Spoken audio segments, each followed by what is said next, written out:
The music is over. That's embarrassing. Uh, anyway, it's Thursday night. The Haven Comics Quiz Show. Welcome to it. It's our show right before Halloween, so that means it's going to be awesome. Hit the like button, hit the notification button, physically assault your computer with whatever you need to make sure that you know when the quiz show is every week, and subscribe to the channel, because what else have you got to do? You're already here. You better have done it already.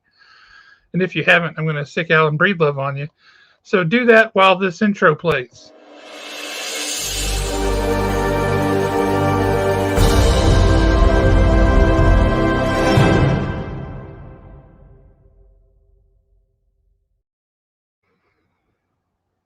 I knew the music stopped that time, so I was prepared.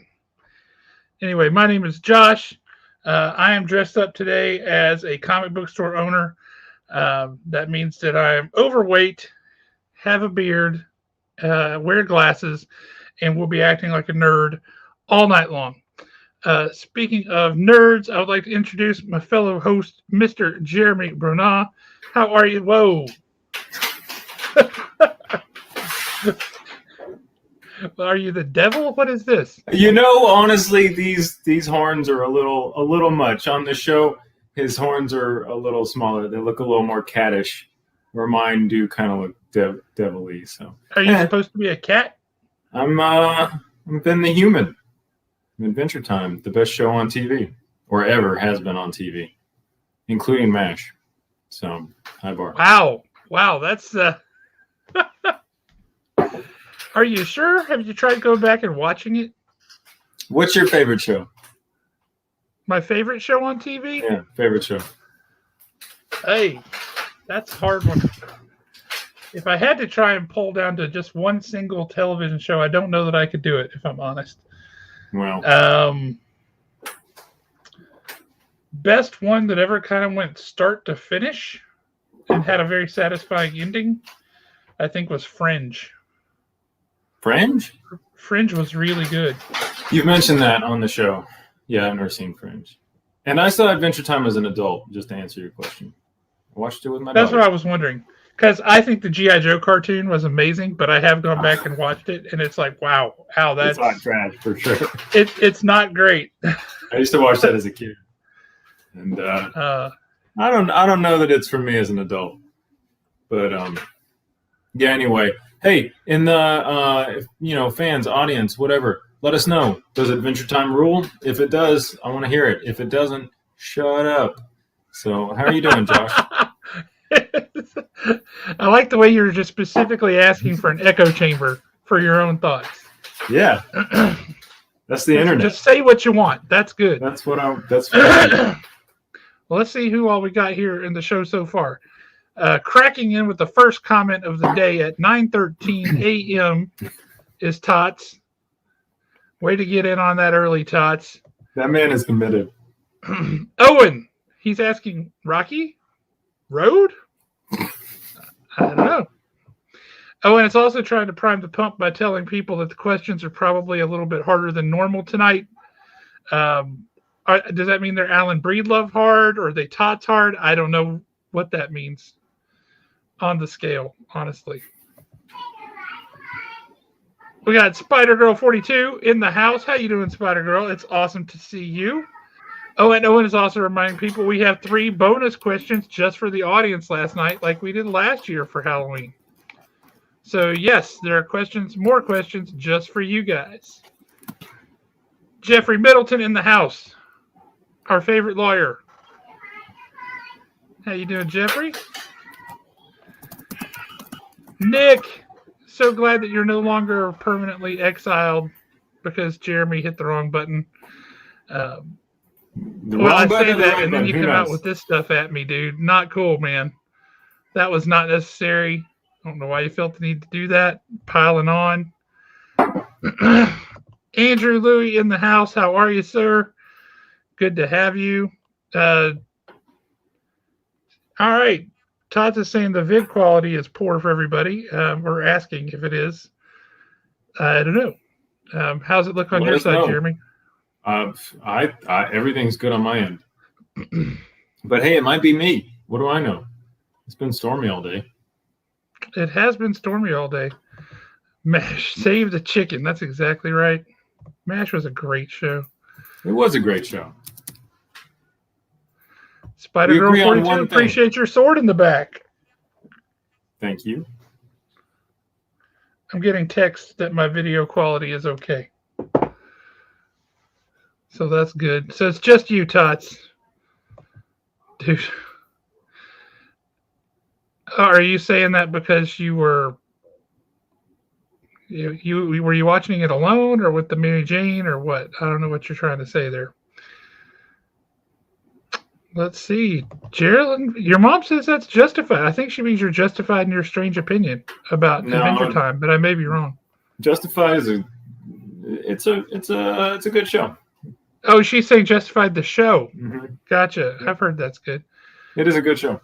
Oh, Spider Girl's also liking your backpack. So whatever you got going on back there, you got some Zelda going on back there? Is that what that is? It's Finn the Human. Get your stuff together.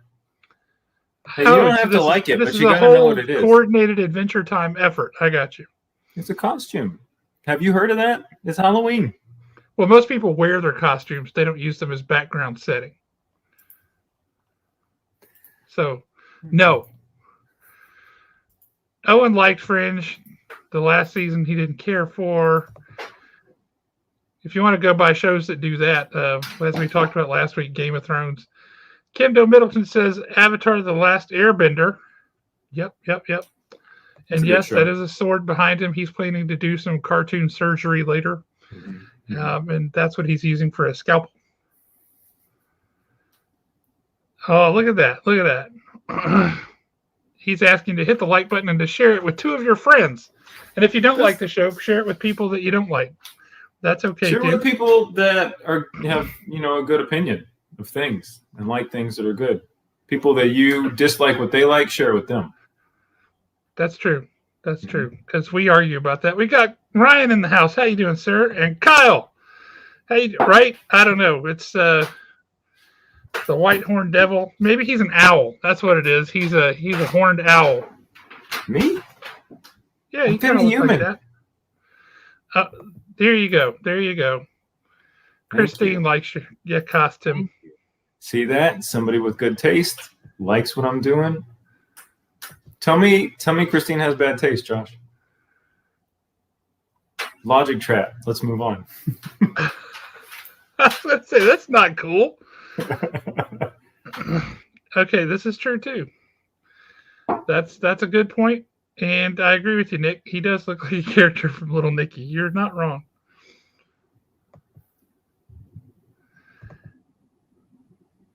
I didn't say that. Man. You take that back.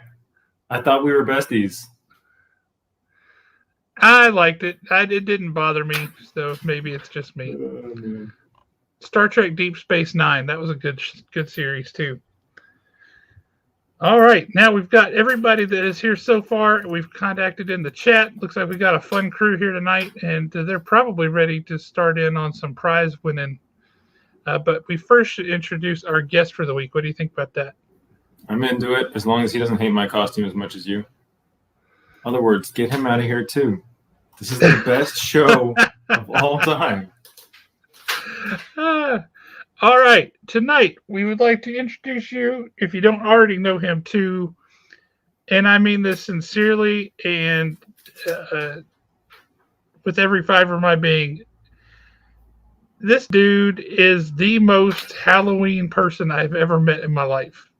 Oh, like, is that a holiday that we're doing? He loves it, and he's awesome. Mr. John Schoffel. How are you, John? Pretty good. How are you guys? Doing good. See, check it out. You can see his skeleton. And he probably made that jacket, too. I did. You just made that. My long Halloween shirt. Check that out. See, he's representing on more than one level. Also, and I'm just going to tell you, this dude has a Cobra Commander cosplay that is spec-freaking-tacular. Do you have pictures? I want to see those. He's got the full helmet, the whole nine. The full mirror mask helmet. It's awesome. It is so, awesome. John, Hang on, real quick. Let me address this. Yes, we're going to be celebrating Halloween at the store all day Saturday, and we've got a bunch of comics to give away, and we'll have candy. And you know it's going to be like a 7-year-old's birthday party up there anyway. But yeah, we're going to have a good time. So come on out, dress up your kid, bring them out. We'll take pictures. It'll be great. Sorry, back to Jeremy asking you questions. Well, I mean, I'm just redirecting. John, who are you? How are you? What are you? Tell us about you. Well, I'm a librarian. I work at the downtown branch of the library in town. Awesome. I manage the adult graphics collection. So that's not as adult as it sounds, everybody. You manage the adult graphics, so you're talking comic books, graphic novels, manga. Awesome. So that entire place is pretty much curated by you. So yes. What are some of the cool things that you think people might not know are at the library, but they could come and check out? Oh, gosh. Well, many of our branches have maker spaces. So we have 3D printers, sewing machines, crickets. You say crickets? Yeah. The cricket thing? The cricket machine, the ones that like make things for like decals and things for clothes or cars or whatever else. This is the coolest thing I've ever heard. I had no idea. And you can check out ukuleles at the Madison branch. I mean, that's pretty cool. What do you have to do to use the 3D printers? So if you go to the website, you can either make an appointment or you can check online to just see when the makerspace hours are and just go on in. But if you need assistance, you can schedule an appointment. Okay, that's very cool. That is super good to know. Yeah, library is pretty cool, but you've also got some pretty incredible comic book runs, graphic novel runs, and things like that. Because I saw you post on Facebook about them not too long ago, some of the things you've got up there. Yeah. So I try and have a pretty diverse collection. So I have, of course, I get, the brand new releases, but I also try and get, vintage stuff. I have stuff, from the Golden Age, Silver Age, Bronze Age. I have nonfiction comics, biographical comics. We do have a ton of manga. We have some like manga in different languages, comics in different languages. I have some Conan the Barbarian in Spanish. That's pretty cool. You know what I'm not hearing on that list? Local creators of local comic books. Do you have any of those? Not that I know of. Why do you hate me, and why do you hate us? Well, like, give me some titles. Like, what? I mean, we're local, just fighting it out kind of guys. I'm gonna send you some, and then you tell me you hate me again to my face after you've got them, and then you refuse to put them up. Fair. Oh, you're killing me. Jimmy's taking a more combative approach to things, and I love it. I feel empowered. I have a sword. No, I love what you're doing. It's a sword. Of course it's a sword. Anyway, I love what you're doing. Is that why you're feeling empowered? Yeah. You get a sword and tell me you don't feel powerful. Hey, Jay, how you doing, man? No, John, I love what you're doing, and I'm happy to meet you. I mean, what you just said is super, super cool. I've been in the downtown branch, and I've always been impressed by the comics you have, and I can sit there for, I can kill half a day just sitting there reading through, 4 or 5 trade paperbacks before, I got to do what I am ultimately downtown to do. So it's really awesome to know that you're the guy that does that. Yeah, when I first started, it was just like a single shelf, and now there's a whole section. But I buy them system-wide, but I have the most amount of space at the downtown branch. That's my baby. So you're a librarian. you're talking about ultimately you do a lot for comics and those kind of things. Do you do more than that? Do you handle anything else at the library, or is that your full, like, that's your whole scope that takes up all your time? No, actually, I'm in charge of all the adult graphics, but I work in the youth services area. Mm-hmm. And so I do puppet shows, I do story time, I do a ton of readers advisory, with kids with books, learning to read, things like that. And you need to be friends with John on Facebook, Jeremy, specifically so that you can see the get-ups he wears to work. He's got these, like, orange suits covered in pumpkins. He's got day glow everything. I mean, the man is, like, styling and profiling every day. He's incredible. I feel a little less embarrassed about meeting you in this then. I was wearing my pumpkin suit today, but this is my casual at home attire. Awesome. Yeah, I thought you might be wearing some of your more spiffy Halloween duds. But yeah, and on top of that, like I said earlier, you make a lot of these clothes that you wear. Like, you take a jacket and turn it into something totally different. It's a regular jacket, but I got this sewed on the rib cage. There's stuff on the sleeves, on the back. He's got a coffin on the back. Yeah. Hey, everybody hates it on this show when I get heady at all, but I feel like you're the right person to talk to about this kind of stuff. I just knocked a bunch of stuff off my desk, but I'm trapped in this chair, so I'm doing my best, guys. All right, so I wrote a novel a long time ago, whatever. People don't like to read. A lot of people hate reading. I'm going to throw that down there.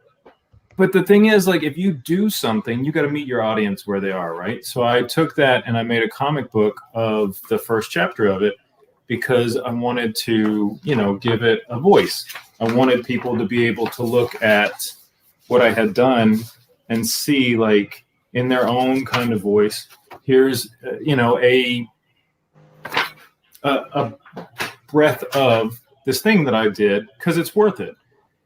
When I was a kid, I always loved to read, but I really credit loving to read, my journey to loving to read with the comics that I felt like I could get into just visually. And then I had this craving to understand better. And then, like, of course, I grew up with X-Men and that kind of stuff. And you got Beast talking about Kafka and her suit and, like, whatever janky adult word that I wasn't going to know as a child. And it really propelled me. So what's your take on that?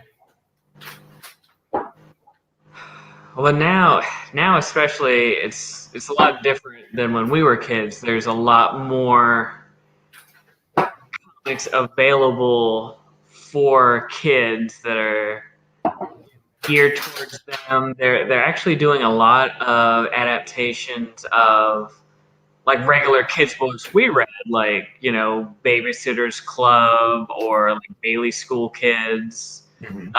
All that is Animorphs. They're all That's a comic? Yeah. I'd go back and read an Animorphs comic. I would. Right. Where, when we were kids, Marvel had those that Star line with, like, Count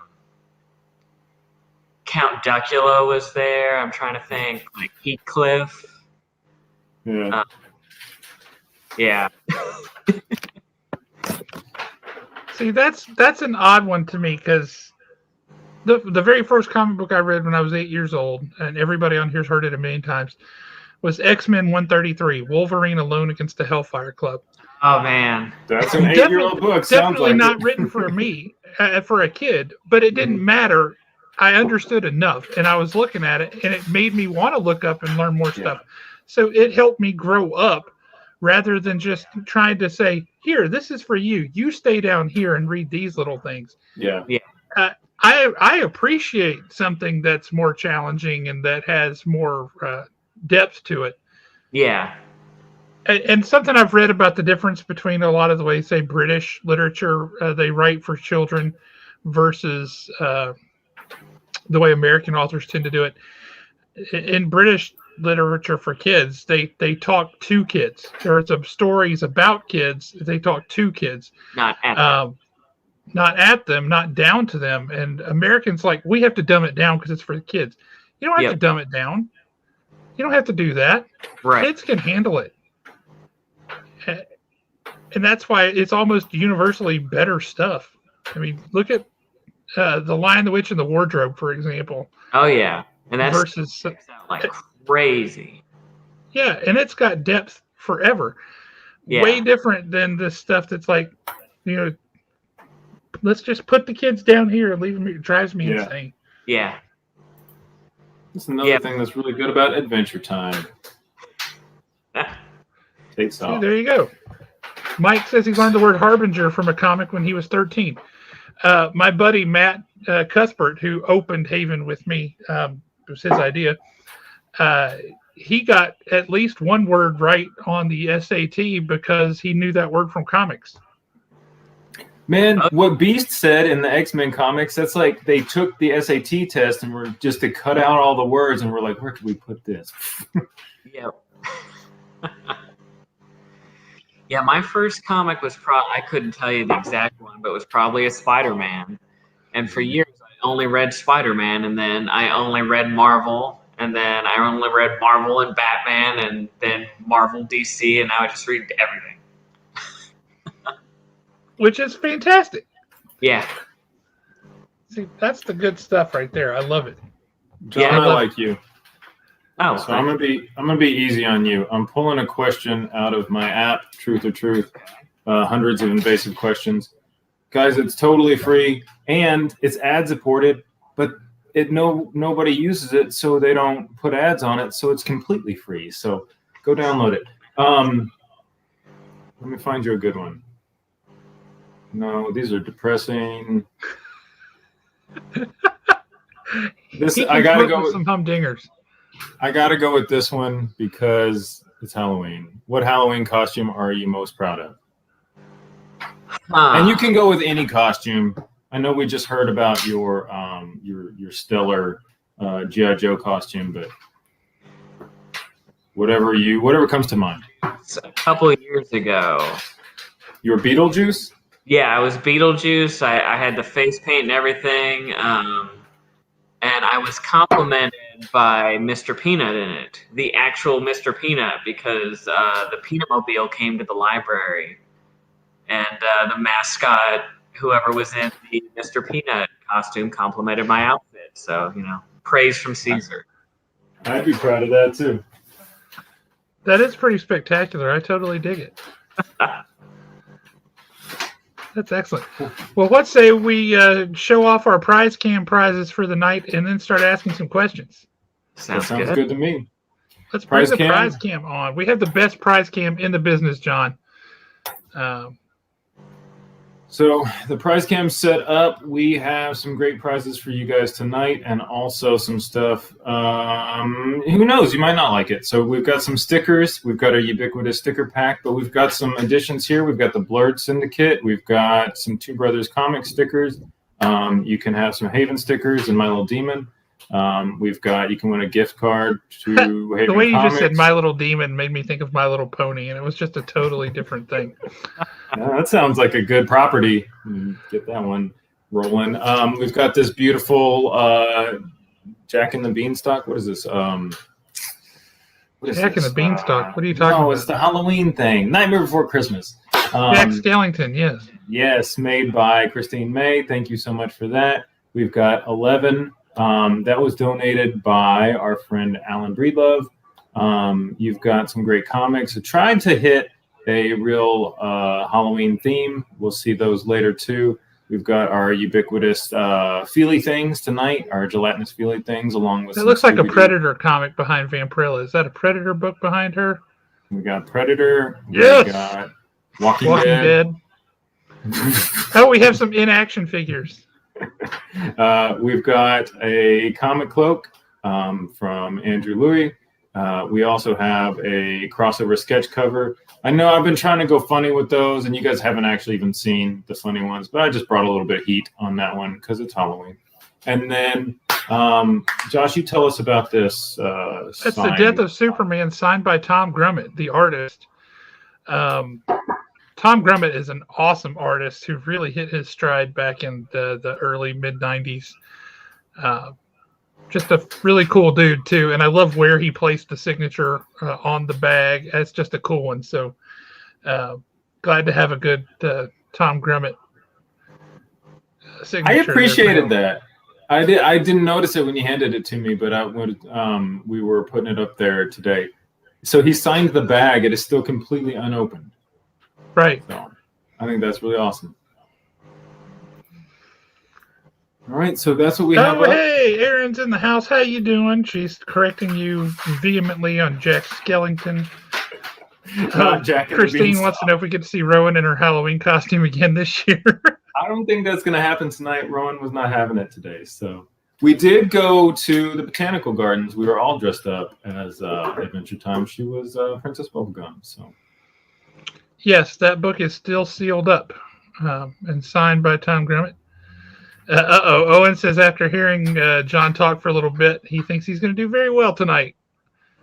Yeah, I think so too. Hopefully. Owen was worried. It was too hard, but you got it. He did, because the book is still sealed up. So a little bit different, but still pretty cool.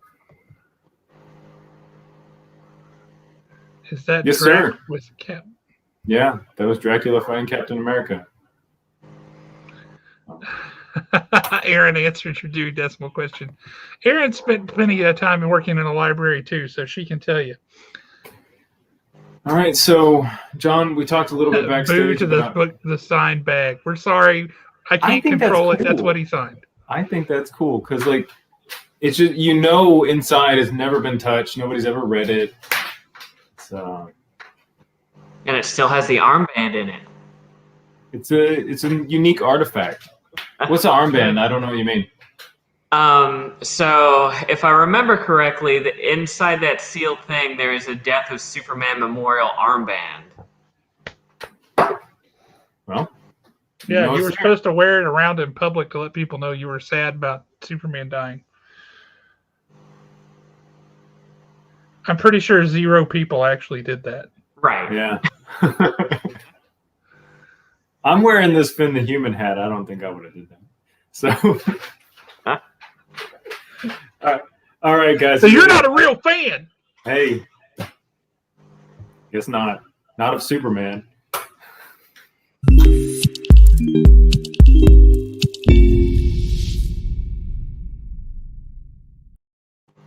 All right, John. First question gets you access to win these stickers. As we talked about just a little bit, if you haven't seen the show, audience people, if you haven't seen the show, if we've got anyone new tonight, if John does not get the question right, then you have the opportunity to swoop in and snipe it from him. But yeah, he's going to get them all right tonight. I think we have a ringer. I think he's going to be the first person to get every single question right. John, I believe in you. And this is what you can win is these stickers. So. And one of those is not a sticker, in fact, but a magnet. Ooh. Cool. And also, I have to commend Prize Cam for all of the Halloween decor. That's pretty awesome. It was pretty Prize Cam is awesome. She does it right. All right, question 1.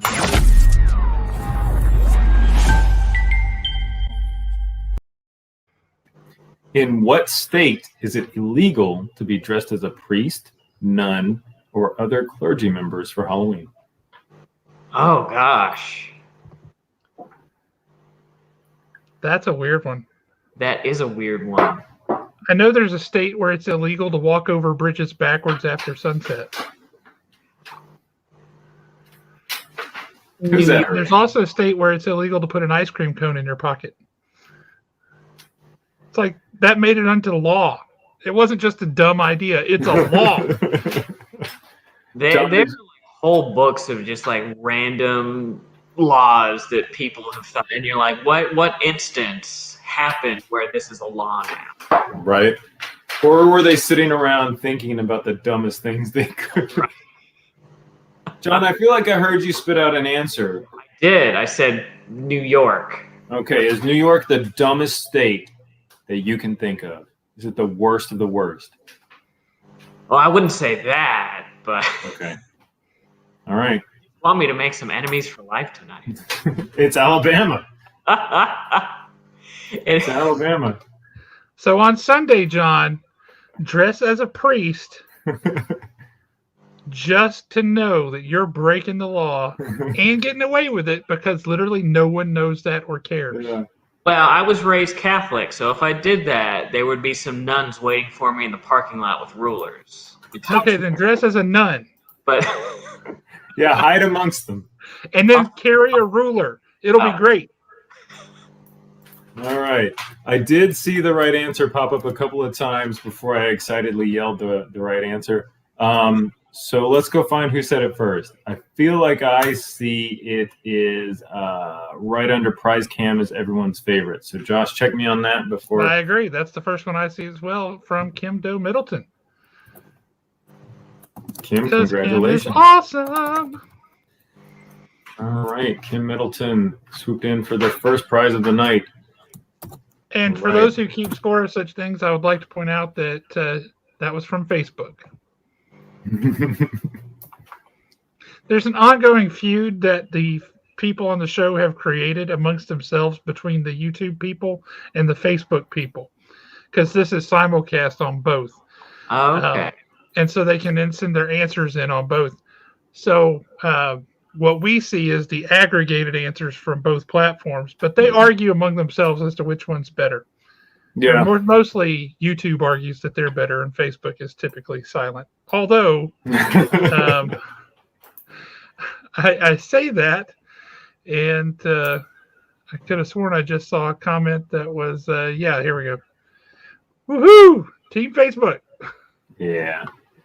Oh, I'm sorry. You have to change that to Team Meta now. What do you mean? You didn't see the news today? Oh, is that what he's changed? They changed it to Meta? He's trying to get away from the fact that Facebook is a flaming dog pile right now. And he changed the parent company name to Meta. It's supposed to be Metaverse because he's got this abiding passion for augmented reality and all this stuff and blurring it all together into this Metaverse. And so, yeah, now Facebook is no longer called Facebook as a company. It's called Meta. And Facebook is just one of the many properties that they own.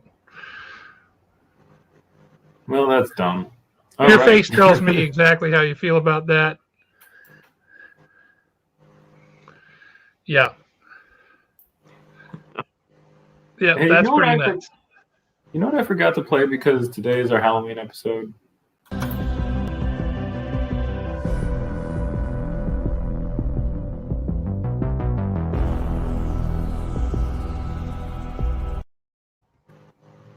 It's so rare I get to play it. All right, John, do you feel warmed up? Yeah, I got all the whammies out of the way. I'm totally gonna get this next one, I'm sure. All right. All right. Question number 2. Name all 3 of the original horror story hosts that appeared in the classic 1950s EC horror comics. Oh, the Vault Keeper, the Crypt Keeper, and the Old Witch. Didn't even have to think about it. Huh? Oh, yeah. That stuff is just right there on top of his head. Whoa, what in the world do we have there? Is that Ghost Rider's house? That's amazing. That is amazing. It's what I mean, are we looking at a gingerbread house for Halloween? What a fantastic idea. Where has this been all my life? Also, that looks like Ghost Rider's house, and I love it. You're welcome to come over and help us eat it. But John, you just picked up some gelatinous feely things. As you can see, Ghost Rider is one of them. We often laugh that he is the dumbest looking of them, but there are several equally stupid looking ones. Awesome. the weirdest erasers you're ever going to see, I think. But they have proven to be extremely popular. Some of them are pretty cool, like the Spider-Man one. That just fell right into my drink. So yeah, that's what you're in for, John. Is it a gift or a punishment? All right, John. The Owen who wrote the question said there was actually a fourth host, but this fourth host only hosted 4 stories or 4 comics. Do you know who the fourth one was? Gosh, no, not off the top of my head. Does the name Drusilla strike a bell with you? Yes, I forgot about her. Yes, she looks. She only made 4 appearances at the end of 1954. Okay. Yeah.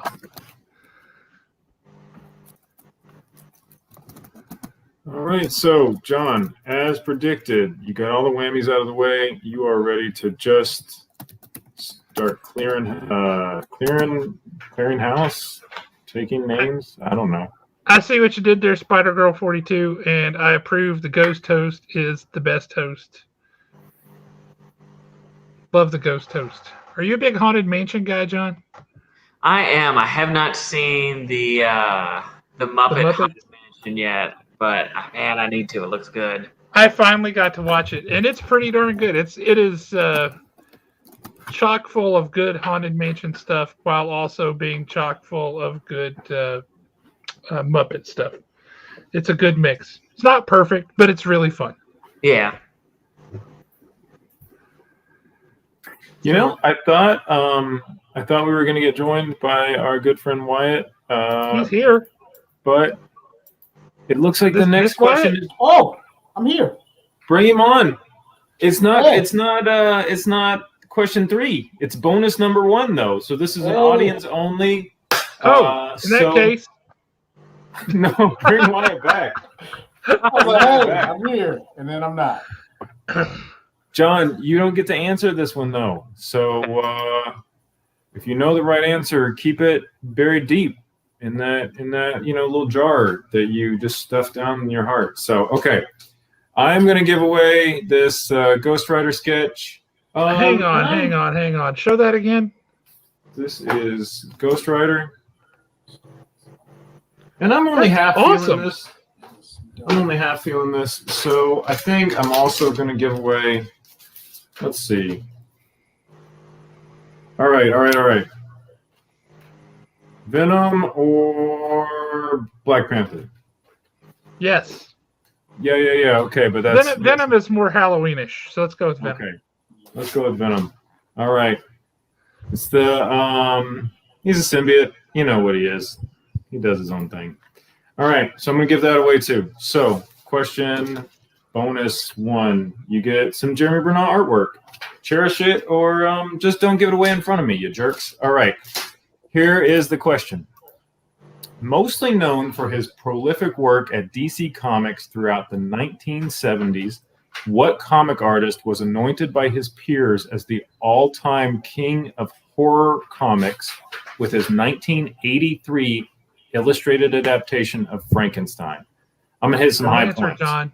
I know that I can see it on your face.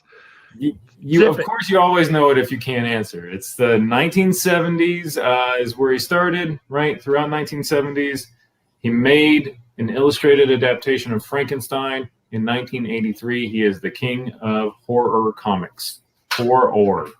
I always say that word in a way that makes it sound like something else. All right, the first one with the right answer here is that I see is Andrew. Andrew Louis? Yep. Where is he? Throw that up there. I am taking notes tonight because I have made it real hard on myself to Bernie Wrightson. Andrew, you are completely correct. That image of the monster, Frankenstein's monster, in the laboratory is incredible. You know what would be an interesting thing if we could see it? Boom. Look at that. Yeah. Look at that. So, There is so much going on with that. So many lines, so much detail, so much depth, and the lighting is perfect. Just exquisite. Yeah, look at that line work too. Like, this guy did not cheat. This is work. I mean, this would take me a week of dedicated hours. Like, I'm impressed. That one page sold for $1.5 million recently. Wow. Did he get a penny of it? He died in 2017, so no. Did his family get a penny of it? No, whoever owned the page at the time got the money. Damn, that breaks my heart. Yeah. Yeah, Mike, if you've never seen it, I strongly recommend that you give that book a read. But also, I mean, he has a lot of other work that he uses that same style for, and it's just incredible. Just incredible. And yes, Fax is correct. He did spend 10 years working on that book. No way. 10 years. That's amazing. Yeah. I mean, that's like his masterpiece right there. It absolutely is. And that cemented him as the horror artist because it's so classic and it's so detailed and got so much going on, but it's also super clean at the same time somehow. Phenomenal art. Just absolutely phenomenal. All right, Wyatt, if we busted up your groove a little bit, sorry, take a deep breath, get it back. Question 3. Oh, how are you? I was going to tell John, my grandmother was a librarian, but she was a librarian at a prison. So she was nice and knowledgeable and not so nice at the same time. So that's a little fun fact. Yeah. So I could never ask her questions because she always had like encyclopedias around the house. So like with the name like Wyatt and like everybody's like, oh, you know who Wyatt Earp is? And then I have a question. She just pointed me to the encyclopedias. I learned to be quiet after that. That's awesome. That's awesome. That'll teach you some like, yep, nope. Mm-hmm. Do you have something to say, Wyatt? Nothing. No questions. So I'm just going to be over here reading. Well, yeah, I mean, we always got books for Christmas, so that was always a given. So I didn't know that, Aaron. That's amazing. How long were you in for?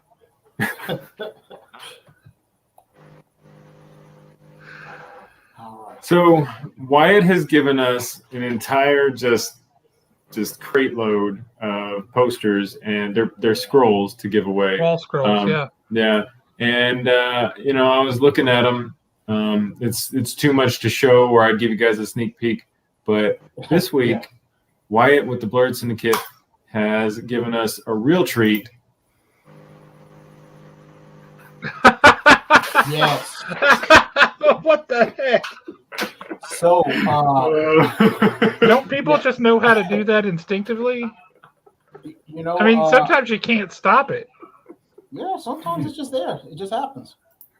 My son, Ben wanted to kind of be a part of the whole BS experience. So he does like little unboxings now. So we went to like a BAM box and it was in there. And apparently that was from The Simpsons when I guess Bart went to summer camp and they changed the letters around. I never got to watch The Simpsons, so I don't know. But it was pretty awesome. But I didn't want to give him any ideas about that, so I had to leave. Had to get out of there. That's awesome. If I remember correctly, it's an episode where they have to like redesign like the city or the state flag or something, and that was Lisa's flag that Bart then doctors to look like that. See, there you go. Because I had absolutely no idea. But yeah, so Ben was like, "Yeah, Dad, this is a great one," and then it gives me no, not need to have those issues at 9 years old. Oh, basically, he says he's always basically 10, so it's pretty cool. But what we can do, what we're planning for, I got the question number 3. as of 2020, what horror video game franchise has produced 7 of the top 10 best-selling horror-based video games in the U.S.? I'm going to say Resident Evil. You would be correct. Now, they've also produced some really bad movies as well. But because I thought you were going to say movies at first, and I was like, no, there's no. No. Say Resident Evil and good movie in the same set. Oh my God, no. Like they made a bunch of like the ones that were like 3D movies, and like at the time I worked at the movie theater, it was god awful. No one wanted to go to those. Just the diehard like Resident Evil fans. But yeah. Oh, thank you. I put it up on the wall. I actually did some new redecorating. I have a new Batman poster too. So which is awesome. And then up above is Wolverine. It's from Days of Future Past, so it's old versus new. And the Flash. Those are very cool. So thank you. Well, John, looks like you just scored yourself a beautiful Learn to Fart. Fly that proudly in front of your house, John. Yes. Yeah. I'm sure your neighbors already think you're weird, so what are they going to think? Hang it from your flagpole. Jeremy, Norris is here, and he has an announcement. Norris, hit us with the hit us with the good news. Always a hoot, Wyatt. I tell you guys, Wyatt and his family come up to the store on Saturdays a lot, and it is just a treat every single time. I love it. They're great people, the whole bunch of them. Oh man! So this week or last weekend, Ben decided he was going to treat me to comics because every time I let him go to like the dollar bin, and so he got his allowance. He was like, "You know what, Dad? I got you this time. You pick out whatever you want, but it's got to be within $15 because that's all I got." And I was like, okay, well, I'll keep it in the dollar bin. He was like, okay, whatever you want though. So it was pretty awesome. But yeah, it was really funny for that part. Yes, if you come up to the shop on Saturdays, there's a good chance you can meet Wyatt. I'm in there like swimwear. I'm in there like swimwear. So. All right, here's Norris's announcement here. His book, Nightmares of the New Order, will be released on November 30th. Congratulations. All right, tell people where they can get it, Norris. And congratulations. Awesome. Well, Wyatt, we're always happy to have you. Do you have anything going on that you want to let us know about this week? Nope, nothing. I just took the week off, man. Ben had a whole bunch of baseball games that then ended up getting rained out. So then I had a free weekend to just lay out. So I definitely took that time and did that. So, yeah, that was about it. Also, I wanted to say Ghost Rider is living really, really good in the house over there. You know, like he got the 2 stories and everything like that. Nice roof. So whatever Ghost Rider's doing, I need to start doing that too. So. Oh, that's awesome. Ghost Rider is doing pretty well for himself. Yeah, you know. He's like using that penance stare on the realtor. Like, no, seriously, give me your best deal. We've been trying to do little things at home just to, spend more like quality time together. We did a Netflix Nailed It challenge. I saw that. Fun.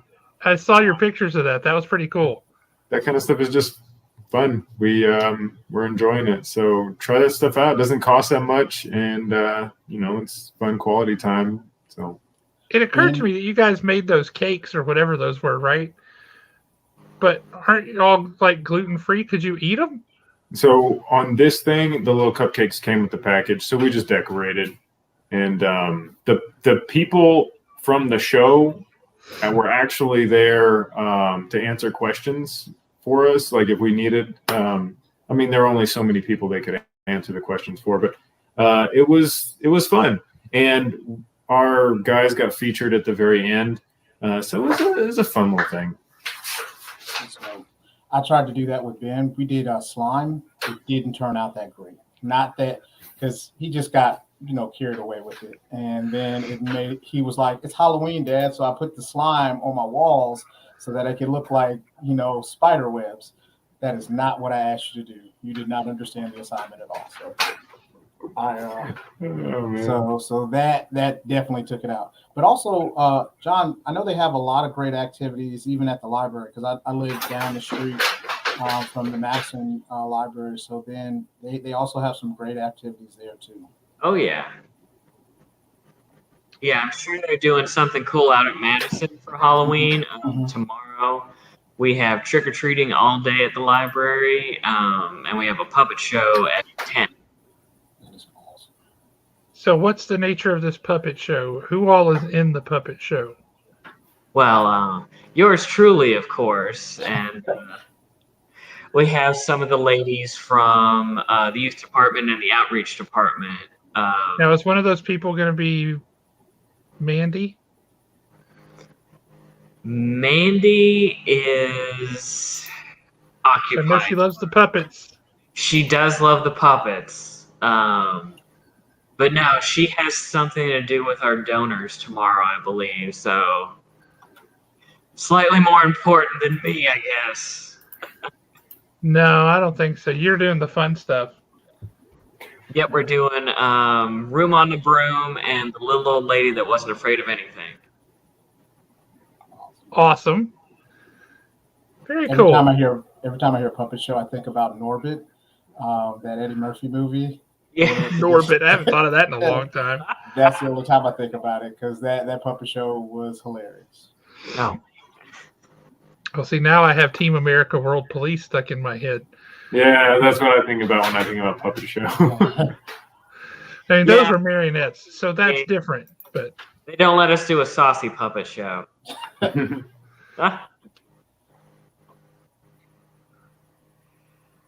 Oh, no. If you're talking about the date with horror, if it was out of Madison, that was probably Rob.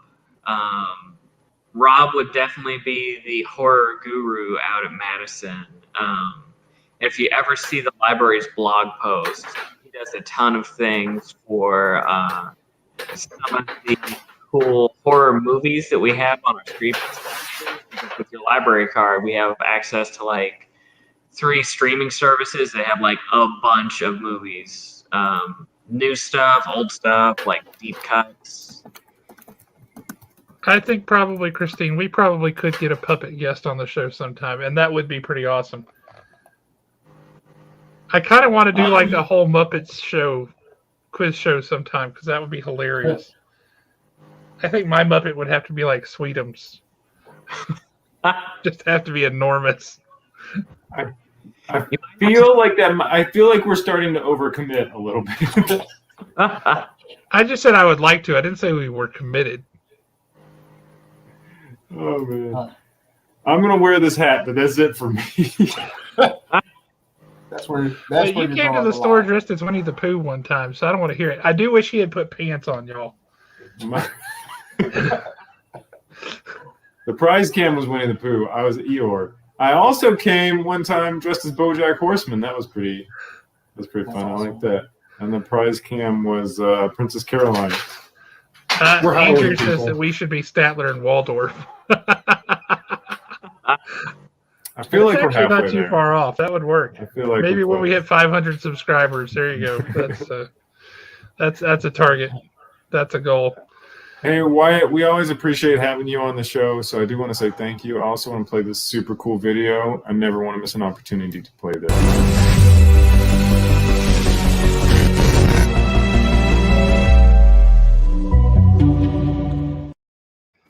We will see you next week, and I hope everyone has a chance to check out the Blurred Syndicate on Facebook.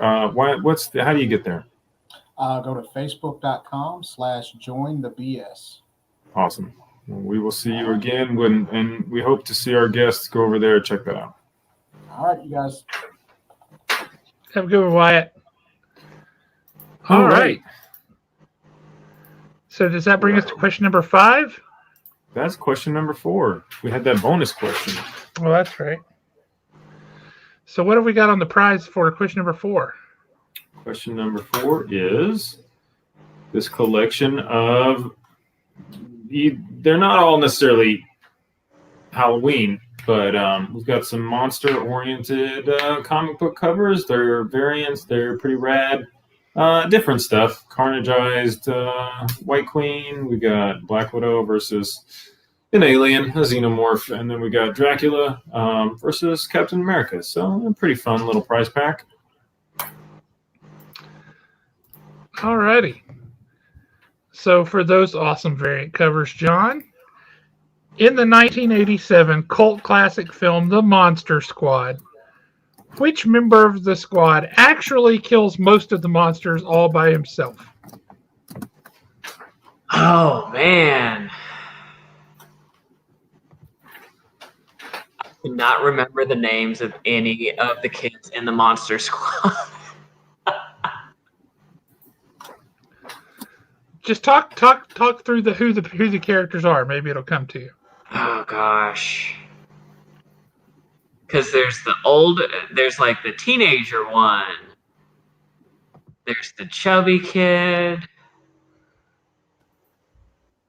Oh, gosh. No, I can't remember any of their names. I know who the monsters are, but not the humans. It's a pretty deep cut, right? It is. Do you know which one of them did it without the name? No. Okay. All right. It's been too long. I should watch that movie tomorrow. It's a great cheesy movie. Did I hear correctly that Owen said that he made you watch it, Jeremy, or you're gonna watch it? Number one, nobody makes me do anything. I'm an adult man. Number two, yeah, it's a sword. It sounds pretty fun. I'm gonna give it a look. I mean, it's pure '80s cheese. It's where we get the famous line, "Wolfman has nards." And it used to be such a hard movie to find because it wasn't exactly a big hit. Exactly. You had me at not a big hit, so people did. It was a tough movie to find, and now it's one of those ones you go back and watch. You're like, this is great. Yeah. Yeah, pure '80s cheese. I think was exactly the right way to describe that movie. I don't think I haven't seen the correct answer. I think we're gonna pass on this one. It was Rudy. What'd you say, John? Rudy. I feel bad that I didn't know it. Oh, nobody did. Rudy, the one that looks like Tom Cruise. Hey, if the audience at home can't get it with the Google machine, you don't have anything to feel bad about at all. So, and they're Googlers. They'll Google. Yeah. It's worth a Google. But yeah, I mean, this is the kid who's making wooden stakes and silver bullets in a shop class. Like you do. Yeah, like you do. Like the Frog Brothers. If you haven't seen the show before, question 5 is also an audience-only question. It is our...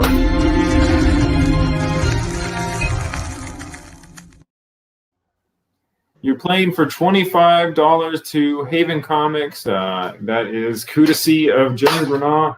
Jeremy Renaud, the realtor, donates this. Not Jeremy Renaud, Finn the Human. They're the same guy. So anyway, it's me. I'm giving you money. Take it or leave it. All right. Audience. John, you cannot answer this.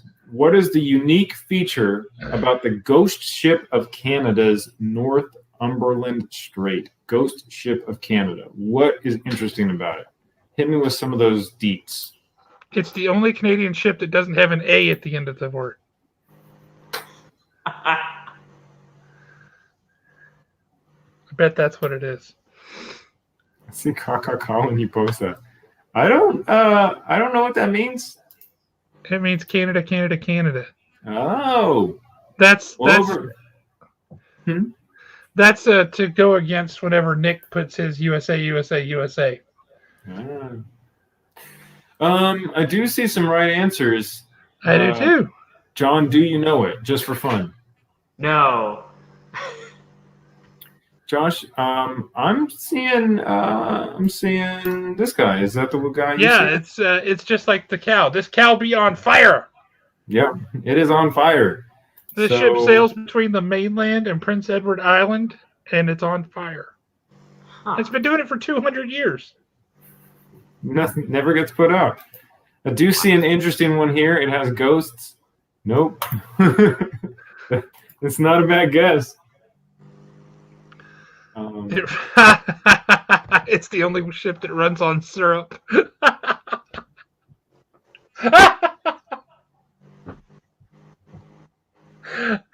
I appreciate that. That's funny. Erin says she had to recuse herself because she's a ghost, apparently. And they all know the answers to these questions. I don't know. Hey, if you can answer it, why not? Okay, so that was the one true Zachary Cox. He's been vying for best friendship for a long time. He got it by saying my spirit animal will be the golden eagle. He made me this. Did you guys see that? It's Pickle Rick. Nice. That's friendship. That man 3D printed Pickle Rick for me. So, it looks a lot like a green Mr. Hanky. Huh? Josh, why you gotta hurt me?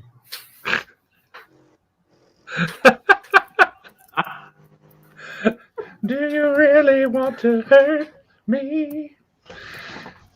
Kind of. A little bit. A bit. All right. Is question 6 the true question 6, or is it a bonus? Question 6. Josh, for you. What's the prize? The prize for question 6 is this Boss collection of indie comics. You can win Vampirella, Predator, Hunters 2, number 1. You can win Walking Dead, number 98. That's a little bit of a spoiler for what happens in the comic there. I'm not going to ruin it for you if you haven't read Walking Dead 98. That was one of the black bag variant covers that they did for the 15th anniversary. That was pretty cool. We opened them all because some of them were like sketch covers and things, like, and you had no way of knowing. So you open it, and you're like, oh, or like, oh. But no, that one is a little bit of a spoiler cover there. True statement. So, for those awesome comics, John, in the book, important distinction, in the book, how did Frankenstein's monster die?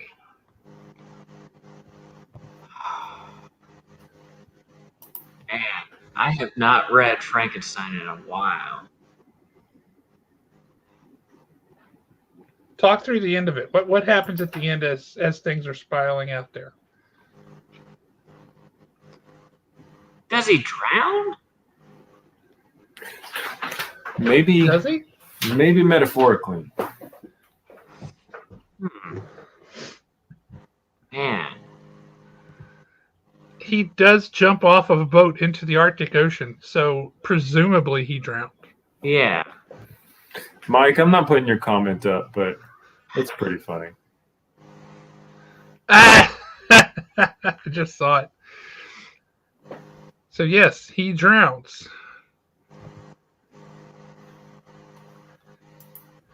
Although, according to Aaron, that doesn't necessarily mean he died. Oh yeah, I suppose not, because I mean, they leave it open a little bit, up to interpretation. There's some nuance to this one, yeah. And I think purposefully leave it open because he has to go on to meet Abbott and Costello.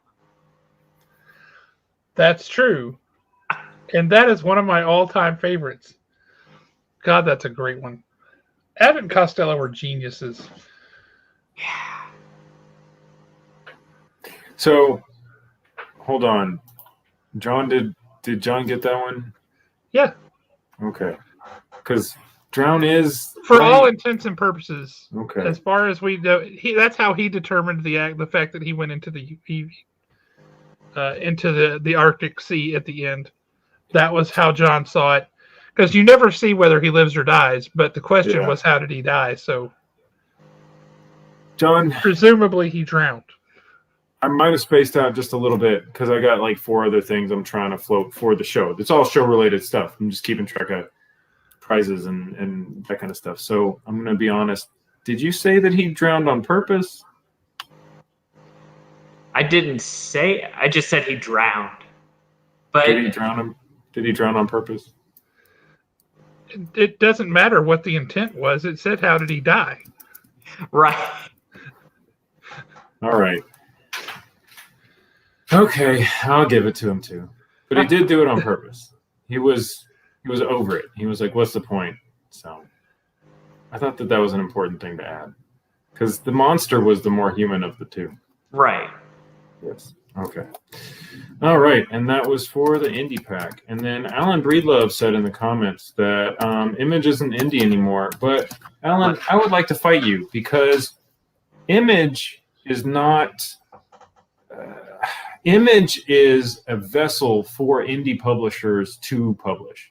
So where Marvel is like, this is all of our stuff, and DC is like, this is all of our stuff, Indie's like, or not Indie, Image is like, hey, here's a way for indie publishers to put their stuff up in comics or comic shops, right? So everything that gets published by Image can be from an indie publisher, and they just have their own, like, you know, they have their own money scheme.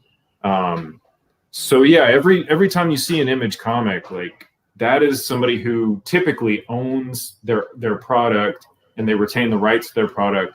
And Image is just saying like, hey, we're going to take some money and we're going to put it in a comic book shop for you. So really quick to address Andrew's question here. If we wanted to, probably, but no. Bad Idea is exactly that. They are frustrating as all get out. They impose all manner of bizarre rules. I would have to have a dedicated section in the store just for their comics, which if you've been in the store, you know we don't have a lot of room to do dedicated sections for anything. Also, they claim that what they're doing is to go against the whole speculator thing in comics, and what they're doing is catering specifically and exclusively to those speculators. I just don't like Bad Idea. I don't like their publishing practices. I love some of the creators they've got working for them. Matt Kent is awesome. He does a great job. But I got no interest in supporting Bad Idea. I've never even heard of them. AWA, on the other hand, they're putting out some incredible stuff. Are you reading anything from AWA, John? No, I don't think so. Brother, you need to get on that. You would love Hotel with 2 L's, and the T and the O are like, it's like the sign on the parkway where those 2 letters have gone out. So it just says hell. It's a very it's a very episodic sort of thing, very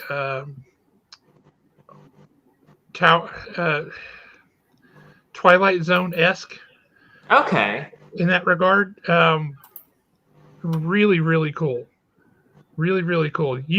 Redemption was really cool.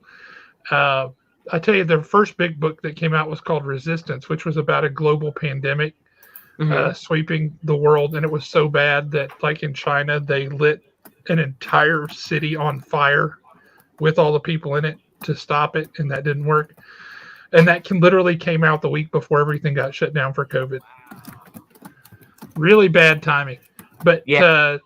AWA hasn't put out a bad book yet. They've put out a few that weren't as awesome, but they haven't put out a bad book yet. You should certainly check out AWA. Nice. I'll have to look into them. It stands for artists, writers, and artisans or something like that. We've got a bunch of their trades and stuff at the shop, so you should come out. Indie comics are where it's at. Speaking of Twilight Zone, I read a really cool biography about Rod Serling that we have at the library called Twilight Man. And the same guy that wrote and illustrated that just released a brand new one that I read this week about Bela Lugosi. It was cool. Really, yeah. Excellent. I tell you, Boris Karloff and Bela Lugosi just both were awesome. Yeah. Love Boris Karloff.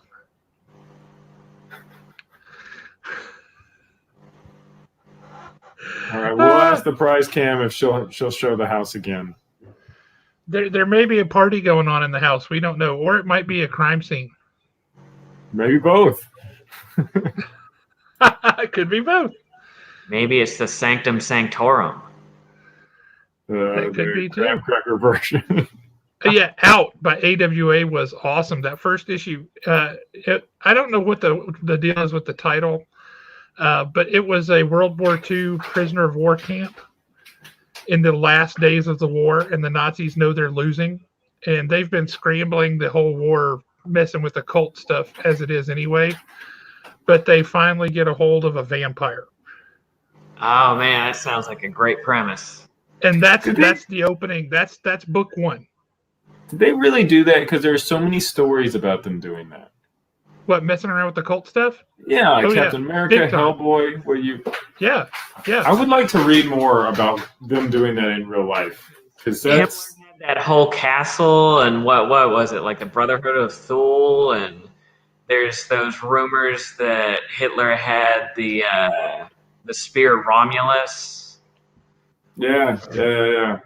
And then that's in the Constantine movie. He loses that, and then Constantine starts when they find it. Somebody finds it. And then I remember, was it the comic, The Last Days of the Justice Society? It explains that's why none of the Justice Society of America ever went to stop Hitler, is because he used the spear to make like a magic shield around the European theater, so none of the superheroes could like fight in the war.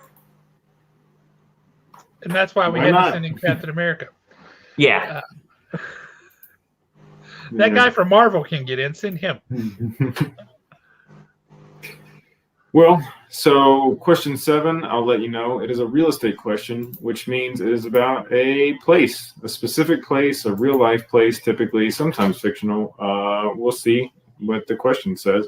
And it's the real estate question tonight, brought to you by Jeremy Bernal, the Realtor, which is me.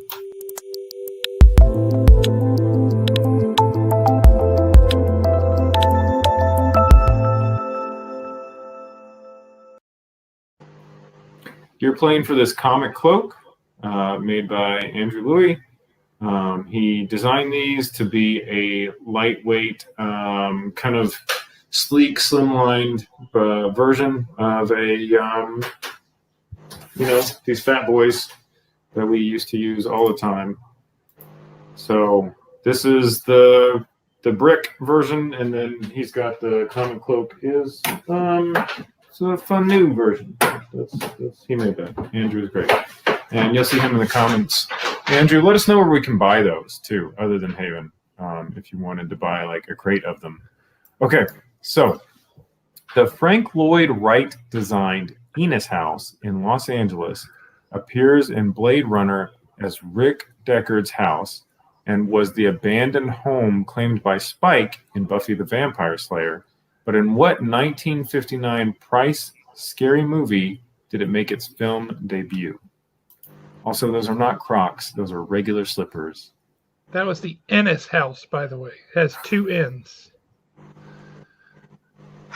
Let's see, 59, huh? 1959, Vincent Price.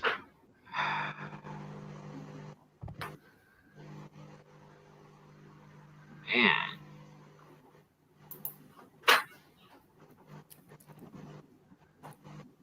I'm not 100% on this. I think I would have noticed it. But I'm going to go out on a limb and say one of my favorite Price ones, because I do remember kind of a weird house in that one, and go with the Abominable Well, no. 59 is too early for that. Man.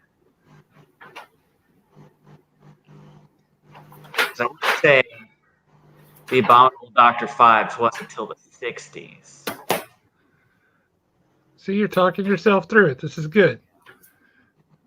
It's not House on Haunted Hill. It's not Mask of the Red Death.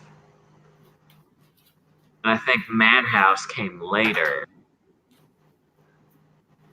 Now, talk through all these things you're talking about, because people may not be familiar with the movies. What you just mentioned? What, 4 different ones, and you threw one of them out, but then you said 3 others. What were the other 3 others, and what's your thought processes? So I'm trying to think, because I was originally going to say The Abominable Dr. Phibes, which is one of my all-time favorites. That's a color Vincent Price movie. It's where he's taking he and his wife are in a car accident, and he is presumed dead, and she is still clinging to life, and they take her to the hospital, and she dies on the operating table. So Five comes back, and he blames all the doctors that tried to save her life for her death, and he kills them all with the plagues of ancient Egypt. Like you do. Like you do.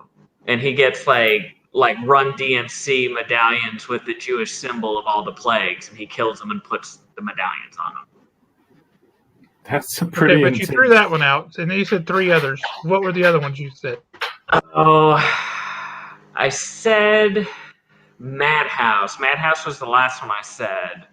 And that one is essentially kind of what inspired one of the Clayfaces, Basil Carlo, that Clayface, because it's Vincent Price plays like an OG horror actor in that one, and someone is remaking one of his character horror movies, and so he's just utterly aghast and murdering everyone associated with that movie. But I think that's a good story. I like that. Yeah, I'm digging this. Yeah. Yeah. So what were the other 2? Mask of the Red Death is one of Edgar Allan Poe, right? Yeah, that's one of the many Poe adaptations that he did, which is a great one. I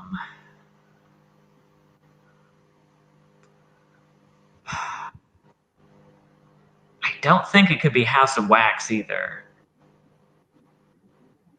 The good Vincent Price one, not the super weird remake with Paris Hilton.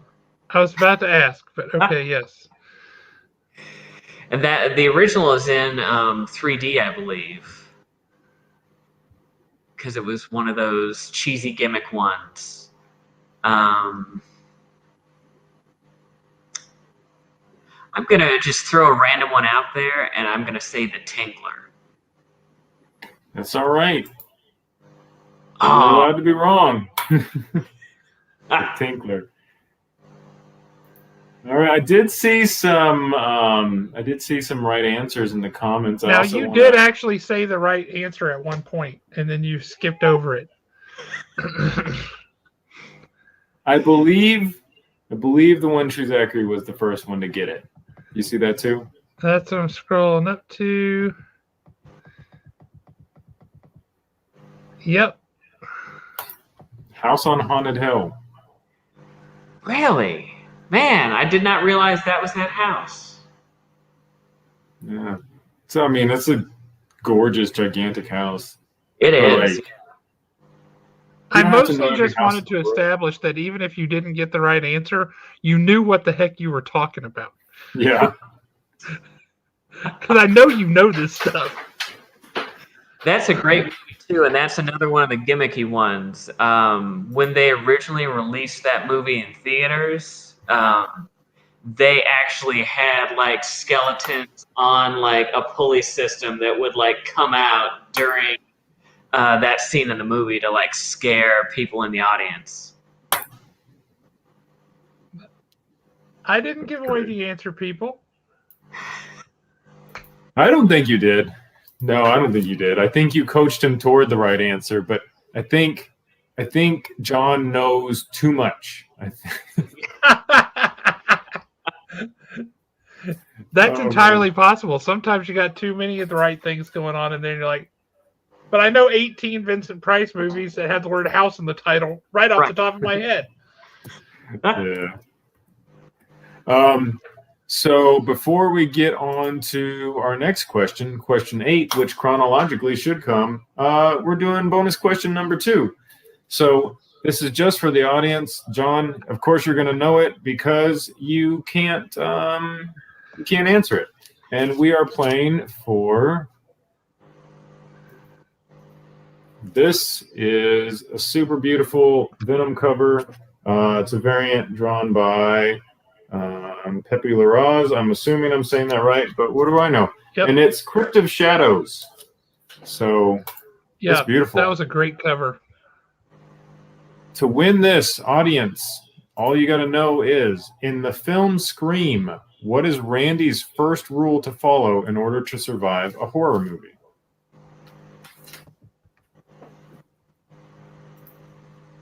In the film Scream, what do you got to do to stay alive, or don't do? What's the rule?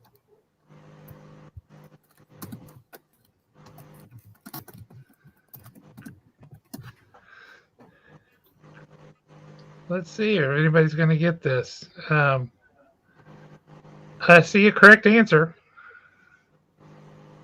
I thought I did, and then they bounced around a lot.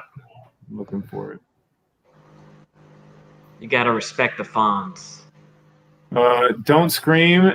I see. That's a no. Stay in a group. That's a no. Some of these are good things. Don't answer the door. Here we go. I think this is it. I think it's from Aaron. Yep. No sex. Yep. In a horror movie, you have sex, you die immediately. That's the move. That's the rule from Scream. So. The second one was no booze and no drugs. Mm-hmm. Yep. That is correct. The third one was never say, I'll be right back. Yep, because you won't be.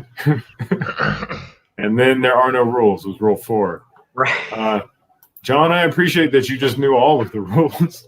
I do. He lives by those rules. At least on Halloween, probably. I don't know. Oh, I took my vow of celibacy based on the movie Scream. Yeah, he was raised Catholic. He's going to be a priest. It's like, no, I'm going to do this for the movie Scream. Right. Oh, man. I can see it now. For question 8, we are playing for this Stranger Things 11 with Eggos Funko Pop. So, you love 11, awesome. If you love Eggos even more, this is the Funko Pop for you. I love that she has a nosebleed. That's just one of those fun little things there.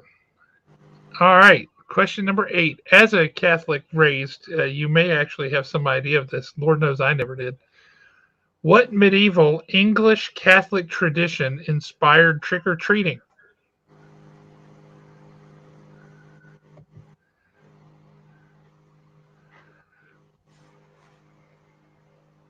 Huh. Because of course, like most any holiday, it was Catholics imposing their own newly minted holiday over a pagan holiday to, try and recruit.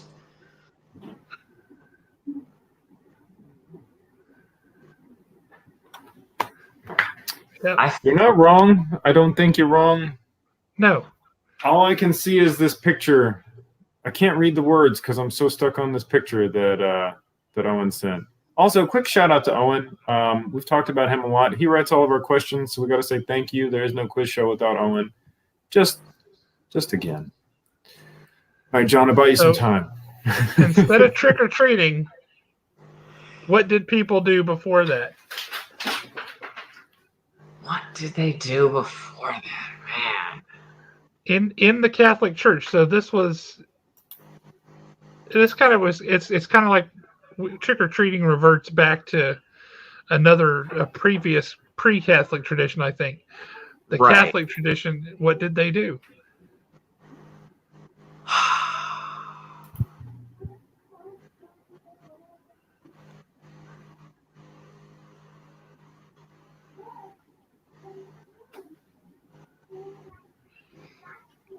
I'm trying to think.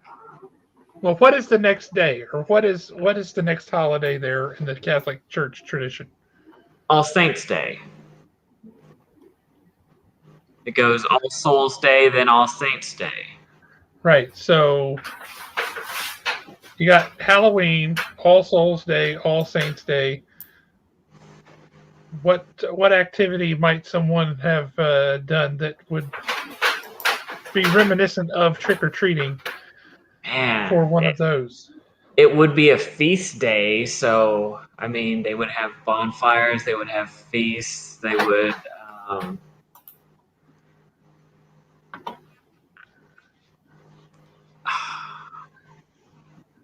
Yeah.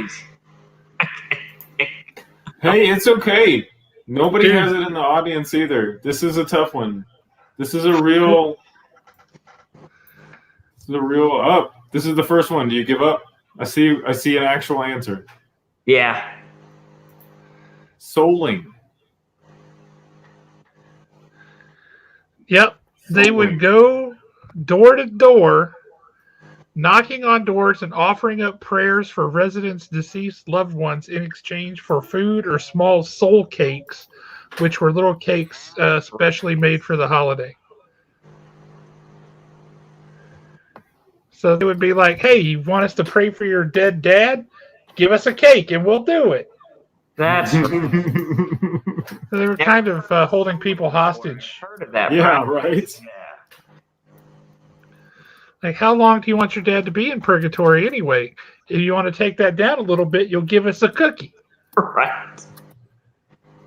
It's kind of a mean little thing, man. That's like a protection scheme. Right? I was thinking indulgences. That's not quite, but... Yeah, the little protection racket for dead people. That feels like that would get you a spot in purgatory. It feels like a serious jerk move. But it's okay, because kids coming after you die would come and knock on your kids' doors and offer to pray for you. Yes, I've heard of mumming, yes. Well, mumming was like doing little plays and things. That's acting. It's theater. A bit of mummery. Andrew. How the mafia was born. Hey, we're going to pray for your dad, okay? And you're going to give me some cookies, see? We're going to call it square. And then I'll be back next year for more cookies. All right. Well, I learned something new today with that. John, I'm confident that you're going to know question 9. For question 9, we are going to play for this sketch cover of crossover number 6. It's Venom. You can see he's got some teeth in there, and then some extra teeth, and it's I drew on it, so you can have it. All you got to do is answer this question, and I know in my heart that you know it. I believe in you, so you got it.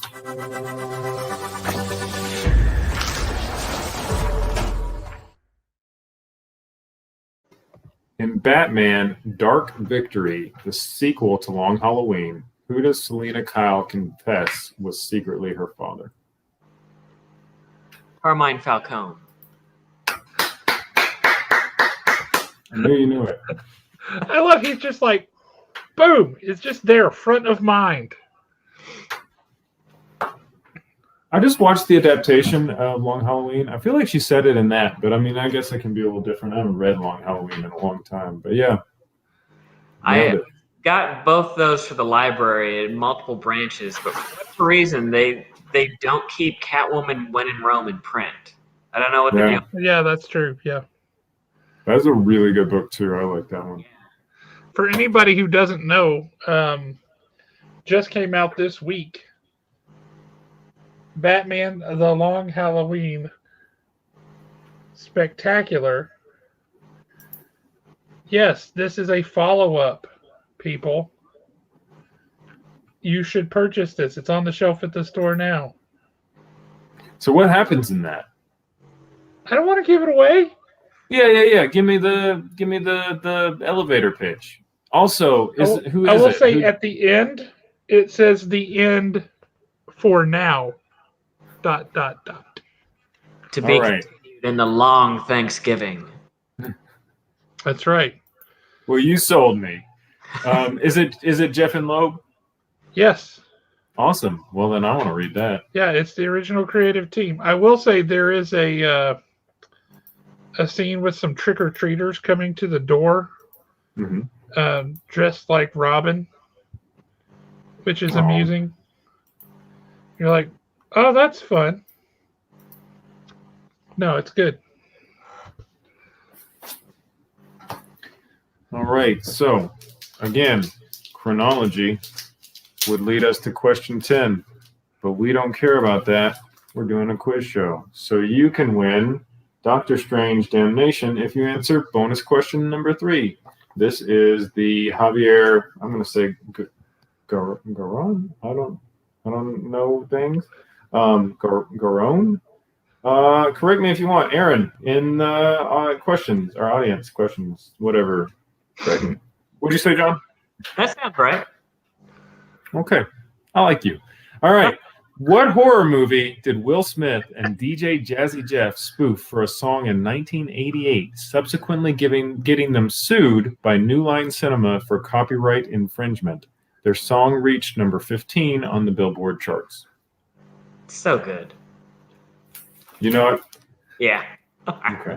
Did you? You were reading, so you couldn't see his face light up. No. He's like, yeah, he knows that. Audience, you can win this Doctor Strange cover for Damnation. All you gotta do is know Will Smith and DJ Jazzy Jeff's history. Let's see. I'm seeing a lot of answers here, but I am too. I see one that was like a shortcut and almost the right answer, but not the full name. And then I see the full name. I see the exact same thing again, and then I see the full name from Alan. Yeah, I'm gonna let you decide because people already hate me for giving away prizes. So it's up to you. Well, one of them is not the full name. If you just put that, nobody would know what you were talking about. But this That's one, true. You know what it is. Okay, it's Alan. Walked away with this beautiful nude variant cover. Doctor Strange. It's great. I love it. Tots is going to be mad at me, but it's true. Yeah, so it's they're spoofing Nightmare on Elm Street. The song is called Nightmare on My Street, and I don't know anything about it. I've never heard it. So it's amazing. It's like Will Smith and Jazzy Jeff go to see Nightmare on Elm Street, and afterwards he has like a nightmare about Freddy coming to get him. Yeah, like the Rick and Morty episode. Oh, Scary Terry. Yeah. Oh, man. It just occurred to me that John, I forgot to tell you before we do the last question, you have to do the entire choreography for Thriller. Go. Oh man, how does it start? Are you really doing this? He can really do that?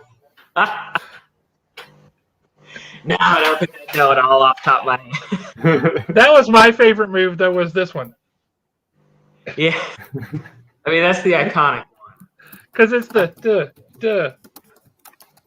That always cracked me up. I just got a shirt. I pre-ordered a shirt that is a mashup of a Goofy movie and Thriller. So it's Powerline doing. Oh Lord! I didn't know such a thing existed, but that's great. Yeah, I mean it's doubly copyright infringement, but. But that way they can fight each other, and you get to keep your cool stuff, right? That's awesome. Well, I mean, get it. You should support it because you love it. But those are the things that they're going to get tagged on because I do Marvel stuff all the time. I never do Sailor Moon stuff. But when I did the Venomized Sailor Moon, that's when I got a letter. It was like, you need to stop this. Oh. Josh is the one who put that together. Sorry, I didn't even talk over you. Oh, I said they're ready to punish you in the name of the moon. Yeah. Infringed on Sailor Moon. Josh said that I probably got the letter because I was mixing their properties, and so Marvel. Whereas, like every single time an artist just redraws Spider-Man, it's just more publicity for them, you know. But when I mixed them up, then it was like, oh, it's confusing all of a sudden. Yeah, they got chocolate on their peanut butter. Mm-hmm. That's right. I gotta throw this up here again. Aaron, you're the best. Everything about you is great in every way. I'm gonna play this gift for you here. So hold on. Let me just all right. Yep. So that's to you for being the best there is at defending me. Okay, so next is question 10, which Josh I think means we get to play.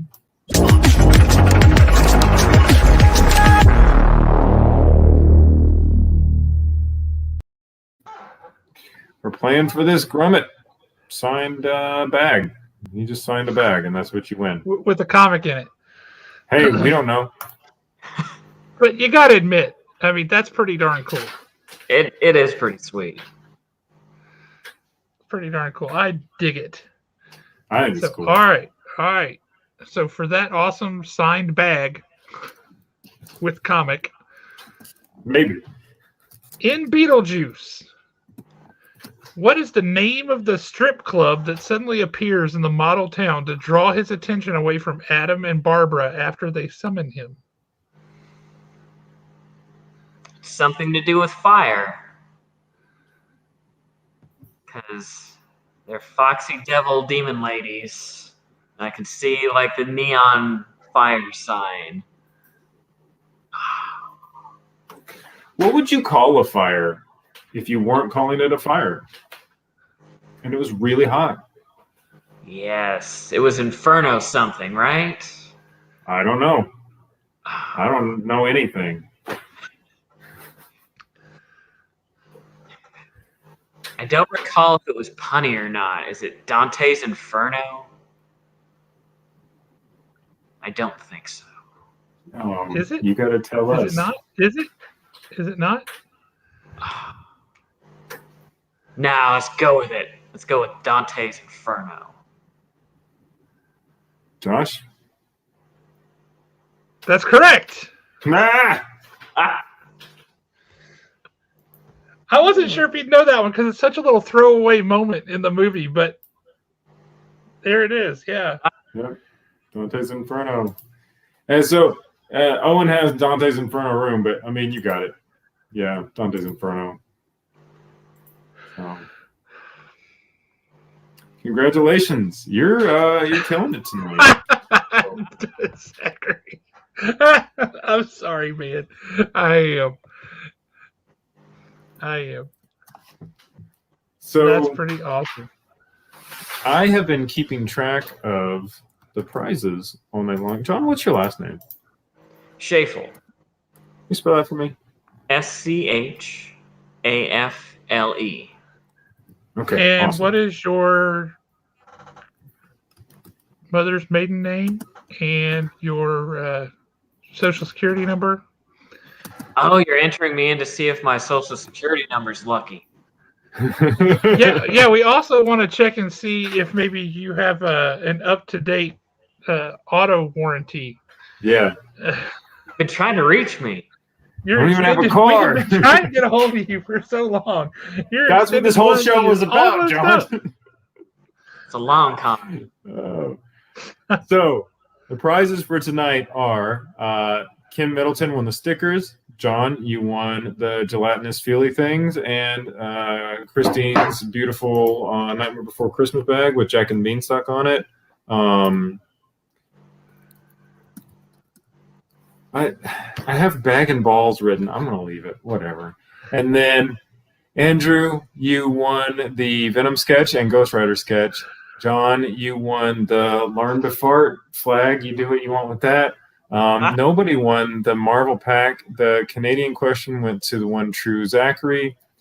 John got the Indie pack. The comic cloak went to the one true Zachary. The Venom nude variant went to Aaron. The 11 pop went to Kim Middleton. The Doctor Strange cover went to Alan Breedlove, and the Superman bag went to John. I am going to put that all in the chat right now. Boom. because it is hellacious for me to go back and try and figure out who won something, because this show is like 2 hours long. So that's the thing I'm doing now. It's just there. So if you guys wanted to read it, you can see it all. Okay, so John, how do you feel? How do you feel about this show? You did good. Do you feel good? I feel good. He's disappointed in himself on a couple of those, I can tell. He's like, I knew it. Got a solid C. Now, I do have a question for you, John. Have you ever read, it just recently came out, and it was through Kickstarter, so if you haven't, that's totally understandable, a book called Ned, Lord of the Pit? No. It is by Jim Calafiore, who did art for... God, he did art on the Aquaman book when Peter David wrote it for a while back in the 90s. Books, if I'm remembering the name correctly. He's done some of that too. But this is a Kickstarter book. Well, this particular book, Ned, Lord of the Pit, is about an actor who, I say actor, he's just the world's laziest person. Like, he can't be bothered to really show up for auditions. Or to learn his lines for the auditions or any of that kind of stuff, right? But it's always somebody else's fault. Well, he discovers that, like, he's the Lord of Hell, and he's terrible at that too. It's a very funny book. It just doesn't. It seems like it should be a horror book, but it's really a comedy. Okay. It's really interesting. Anyway, Jim Calafiore is going to be our guest on this show next week. You're kidding. No, I'm making the announcement now. He is going to be our guest on the show next week. So jump on in the audience next week, see what he has to say. And it should be a fun book. See, Tots has read it. I know I talked Tots into picking it up, and he liked it. He's looking forward to the next one, which he's about to run the Kickstarter for the next volume, I think. So, but we have several copies up at the store, and they are all signed by Jim Calafiore. So come down and get one. Yeah, you said his name, and I immediately think of there's this cover he did for like a Batman miniseries that has Matches Malone on the cover. I can't remember what it was called. It was Gotham something. Yep, that would be him. He's a really good artist too. And he's having a lot of fun with this book. You can tell. You can always tell when an artist is having fun with what they do, and he's having a really good time with it. But he is our guest on the show next week. That's so cool. That's going to be awesome. And he's pretty excited about it. So